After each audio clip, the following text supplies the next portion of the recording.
My friend, today I'm going to tell you about the independence. Independence is the process whereby one country get their freedom.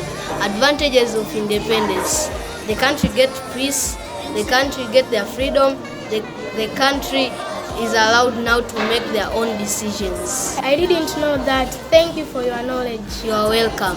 Hapa tulikuwa tunazungumzia kuhusu uhuru, maana zake na faida zake. Hapa nakwenda kumkaribisha rafiki yangu ili aendelee na uhuru wa Tanganyika. I am going to talk about independence of Tanganyika.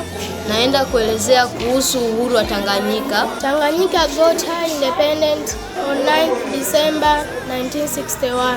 Tanganyika alipata uhuru wake mnamo tarehe 9 mwezi wa 12 1961. Tanganyika got her independence under the political party called TANU.